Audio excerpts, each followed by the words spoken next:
fuck this club up.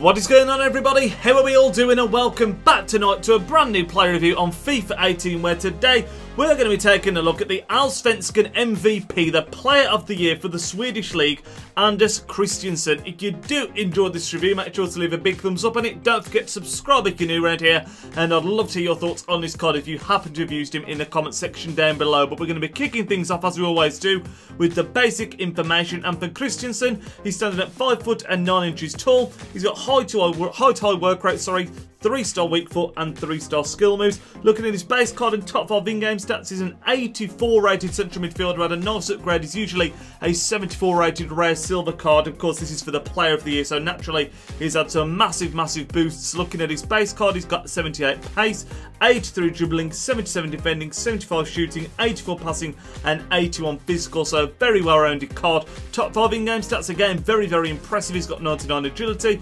97 balance, 96 aggression, 96 stamina and 95 jumping, with a couple of traits and specialities. Those are the playmaker and dives into tackles. You can see the team that we used him in on screen now. I didn't use him in much of an Allsvenskan team. We've just got the strong link from a Malmo right back. Other than that, it's a Danish Premier League side, and in the 5 games that we played with him in this team, he came away with 5 goals and 1 assist, which isn't too bad whatsoever. Looking at all of his stats as a whole, you can see he's got lots of dark greens. It's actually a very well-rounded card. The things that let him down, realistically, I think his dribbling could be a little bit higher when you look at like his agility and his balance being so high. His dribbling being a little bit better would definitely help him out, and also finishing down there in the 60s isn't ideal either. But as we start to roll some of the clips of him in action now, is a card that I got this guy for 6,000 coins. I mean, he's a very cheap card to pick up as long as you've already got an inform. I mean, if you haven't got an inform card to put in, you're going to have to go out and buy one. It's going to cost you about 15 to 20k.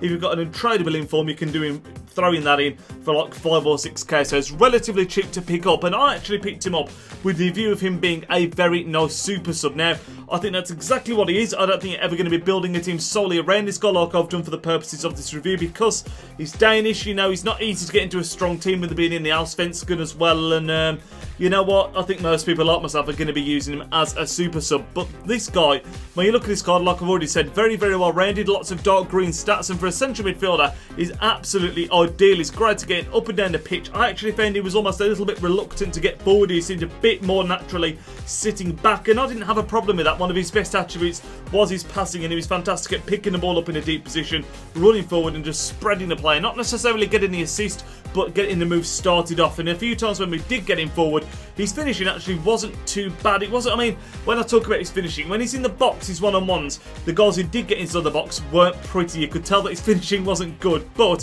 from outside the box, if you're cracking him from range, he definitely has the potential to have a great long shot. There's a few that went in for me, and yeah, when you rip him with his stronger right foot, they can often cause problems. Downsides to this card, I've already mentioned the fact that he's not got the best nation or league. Dribbling, I've also briefly mentioned. He's got great agility and great balance, but sometimes the ball just gets away from him, and that can result in you losing possession, so that's a bit of a shame. Finishing as well, I've already touched upon, and also sprint speed. It's quite strange because his sprint speed is higher than his acceleration, but for me, I think partly due to the fact that he's got such great agility, he seemed to get away from defenders very quickly in the first instance, but then would often be caught up, and he's not massively strong either, so he could be pushed off the ball. Although I will also say, to counteract that, his balance is fantastic, so sometimes, although a defender will push on him, he will stay on his feet, which is absolutely fantastic. He's just a great player for picking the ball up in a deep area of the pitch, either running forward and starting a move off, or just spreading the play, making that big first pass to get the move going. He really is a great player, a conductor, as I put in the ratings, and as you'll see now, I decided to give him a 7.5 out of 10. I mean, for me, guys, if you can get him for dirt cheap, which I think, like myself and a lot of people have managed to get him for, he's well worth doing. 5 or 6k, he will be a fantastic super sub for you. But if you're looking to pay over 20k for him, then it's certainly not worth that. He's just a player that's going to be great to bring off the bench, in the middle of your team. Sorry if I can get my words out. Be great just to shoring up that midfield. But that is going to end off the player review. If you did enjoy it, like I said at the start, be sure to leave a big thumbs up on the video. I'll catch you all tomorrow, lads. Enjoy the rest of your evening. Nidge out.